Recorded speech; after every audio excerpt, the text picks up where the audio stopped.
Right, Amaravati రాజకీయాల్లో credit war మళ్లీ ముదురుతోంది. అభివృద్ధి ప్రాజెక్టులపై అధికార ప్రతిపక్షాల మధ్య మాటల యుద్ధం తారస్థాయికి చేరింది. ఆర్సెలార్ మిట్టల్ స్టీల్ ప్లాంట్ నుంచి బల్క్ డ్రగ్ పార్క్ వరకు ప్రతి ప్రాజెక్టు పైన క్రెడిట్ దోపిడీ జరుగుతోందని వైసీపీ అధినేత జగన్ తీవ్ర ఆరోపణలు గుప్పించారు.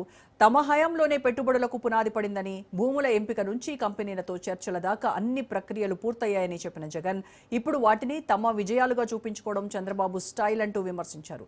Google, steel plant, bulk drug park ఏ ప్రాజెక్ట్ అయినా అదే కథ అన్నారు. ఇక మరోవైపు డీలిమిటేషన్, మహిళా రిజర్వేషన్లు శుభవార్తగా ప్రస్తావిస్తూ జగన్ 2.0లో కార్యకర్తలకు పెద్దపీట వేస్తామని సంకేతాలిచ్చారు. కష్టపడే వారికి టికెట్లు, అవకాశాలు ఖాయం అంటూ కేడర్కు భరోసా ఇచ్చారు. అయితే పెరుగుతున్న ధరలు, ప్రాజెక్టుల ఆలస్యం, కాంట్రాక్ట్ వివాదాలు వంటి అన్ని అంశాలను లేవనెత్తుతూ ప్రభుత్వంపై నేరుగా దాడి చేశారు జగన్. మొత్తానికి అభివృద్ధి, రాజకీయాలు, క్రెడిట్ ఇలా అన్నీ కలిసి ఏపీలో రాజకీయ హీట్ మరింత పెరుగుతోంది. వచ్చే ఎన్నికల్లో గెలుపు మనదే అని, ఈసారి మహిళా రిజర్వేషన్లు, సీట్ల పెంపుతో పార్టీ నాయకులకు పుష్కల అవకాశాలు లభిస్తాయని జగన్ భరోసా ఇచ్చారు. రైట్, ఈ క్రెడిట్ వార్కు సంబంధించి పూర్తి ఇన్ఫర్మేషన్ మా ప్రతినిధి రమేష్ విజయవాడ నుంచి లైవ్ లో అందిస్తారు. Ramesh, Arcelor Mittal steel plant నుంచి మొదలుకొని బల్క్ డ్రగ్ పార్క్ వరకు అన్ని ప్రాజెక్టులు కూడా తమ హయాంలోనే భూమి సేకరణ నుంచి ఆల్మోస్ట్ ఆయా కంపెనీలతో చర్చల వరకు అన్ని మేం ఫైనల్ చేశాము, ఇప్పుడు వీళ్ళు వచ్చి ఆ క్రెడిట్ అంతా కొట్టేస్తున్నారు అని జగన్ చాలా స్ట్రాంగ్ గా చెప్తున్నారు. అయితే ఇప్పుడు కూటమి ప్రభుత్వము వాటికి ఎంఓయూలు చేసుకోవడాన్ని ఆయన వ్యతిరేకిస్తున్నారా ఏంటి? ఆయన విమర్శలు దేనికోసం ఇప్పుడు?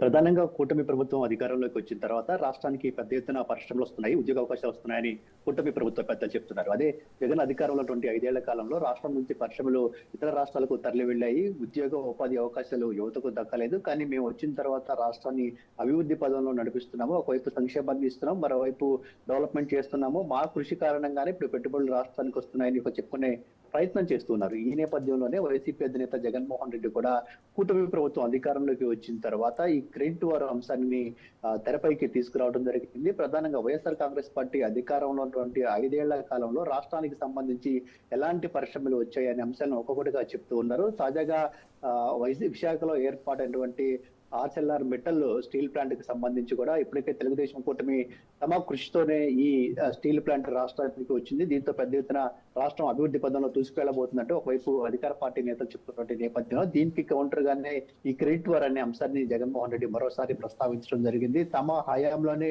ఈ స్టీల్ ప్లాంట్ కి సంబంధించి చర్చలు జరిపాము, దీనికి కావాల్సినటువంటి భూములు ఇస్తామని చెప్పడం జరిగింది. అంతేకాకుండా తమ హయాంలోనే ఈ పెట్టుబడులను ఆకర్షించడానికి అన్ని రకాల ప్రయత్నాలు కూడా జరిగాయి. 2023లో దావోస్లో జరిగినటువంటి సమ్మిట్ లో మిట్టల్ తో సమావేశం కూడా అయ్యాము అంటూ అప్పటి విషయాలన్నింటినీ కూడా గుర్తు చేస్తున్నారు. తమ కృషి ఫలితంగా ఇప్పుడు స్టీల్ ప్లాంట్ ఏదైతే ఉందో ఇది రాష్ట్రానికి వచ్చింది. కానీ ఈ క్రెడిట్ ను కూడా చంద్రబాబు తన ఖాతాలో వేసుకుంటున్నారని జగన్ చెప్తున్నటువంటి పరిస్థితి. ఇది ఒక్కటే కాదు, ఇలా అనేక అంశాలు చాలా ఉన్నాయి. ప్రధానంగా బల్క్ డ్రగ్ ఫ్యాక్టరీకి సంబంధించి కావచ్చు, అంతేకాకుండా మొన్న వచ్చినటువంటి ఆర్డిటి పర్మిషన్లకు సంబంధించి కూడా ఇప్పటికే అధికార ప్రతిపక్షాల మధ్య క్రెడిట్ వార్ నడుస్తుంది.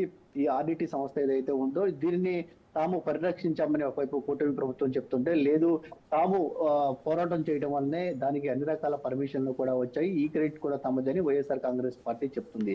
ఇంతకుముందు గూగుల్ రాష్ట్రానికి వచ్చినటువంటి సందర్భంలో కూడా ఈ క్రెడిట్ వారికి సంబంధించి పెద్ద ఎత్తున చర్చ జరిగింది. కూటమి ప్రభుత్వం అధికారంలోకి వచ్చిన తర్వాతే రాష్ట్రానికి గూగుల్ డేటా సెంటర్ వచ్చిందంటూ పెద్ద ఎత్తున అప్పుడు కూటమి పెద్దలు ప్రచారం చేసుకున్నారు. అయితే ఈ గూగుల్ డేటా సెంటర్ ఏదైతే ఉందో ఇది కూడా తమ హయాంలో అదానితో చేసినటువంటి ఒప్పందం ఏదైతే ఉందో ఆ ఒప్పందంలో కొనసాగింపుగానే ఈ గూగుల్ డేటా సెంటర్ కూడా రాష్ట్రానికి వచ్చింది తప్ప తెలుగుదేశం కూటమి కానీ చంద్రబాబును చూసి కానీ ఎవరూ రాష్ట్రానికి రావటం లేదు. తాము అధికారం 5 కాలంలో పరిశ్రమల రాష్ట్రానికి తీసుకొచ్చేందుకు అనేక రాయితీలు ఇచ్చాము, అనేక మంది పారిశ్రామికవేత్తలతో చర్చలు జరిపాము, అవన్నీ కూడా ఇప్పుడు ఫలిస్తున్నాయి. కానీ ఆ క్రెడిట్ తమకు దక్కకుండా తెలుగుదేశం కూటమి తాము ఈ అన్నింటినీ సాధించినట్టు ఈ క్రెడిట్ చోరీ చేసే ప్రయత్నం చేస్తుందని కూడా జగన్మోహన్ రెడ్డి గత కొంతకాలంగా ఆరోపిస్తూ ఉన్నారు. అందులో భాగంగానే ఈ రోజు అద్దంకి నియోజకవర్గ కార్యకర్తలతో జరిగినటువంటి సమావేశంలో కూడా ఈ క్రెడిట్ వార్ అంశానికి సంబంధించి మాట్లాడినటువంటి పరిస్థితి ఒకవైపు ఉంది. మరోవైపు ఏదైతే కేంద్రం ఇప్పటికే ఇటు పార్లమెంటరీ నియోజకవర్గాలు, అసెంబ్లీ నియోజకవర్గాలు పెంచుతున్నామని ఒక ప్రకటన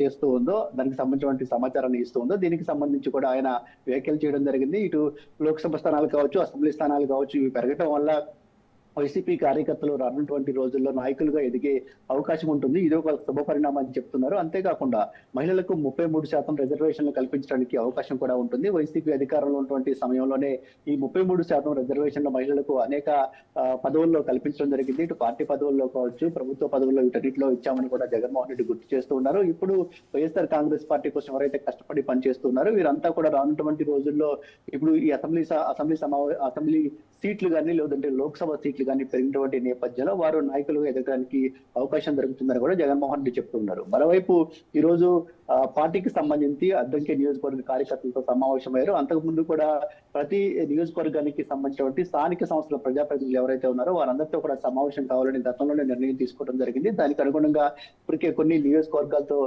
నేతలతో కూడా సమావేశమయ్యారు. మొన్న ఒంగోలు సంబంధించినటువంటి స్థానిక సంస్థల ప్రజాప్రతినిధులతో సమావేశమయ్యారు. ఈ రోజు అద్దంకి నియోజకవర్గానికి సంబంధించినటువంటి స్థానిక సంస్థల ప్రజాప్రతినిధులతో సమావేశమైనటువంటి పరిస్థితి కూడా అయితే ఈ సమావేశంలో రమేష్ జగన్ ఏం చెప్పారు? కార్యకర్తలకు పెద్దపీట వేస్తాము, ఎవరైతే కష్టపడుతున్నారో వాళ్ళకే టికెట్స్ ఇస్తాము అని చాలా కరాఖండిగా అని చెప్తూ ఉన్నారు.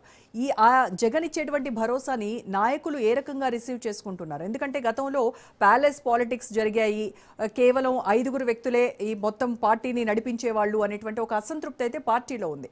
సో ఇప్పుడు ఈ 2.0లో ఈ మార్పు ఏమైనా వచ్చిందా, లేదంటే ప్రకటనలకే పరిమితం అవుతూ ఉన్నారా?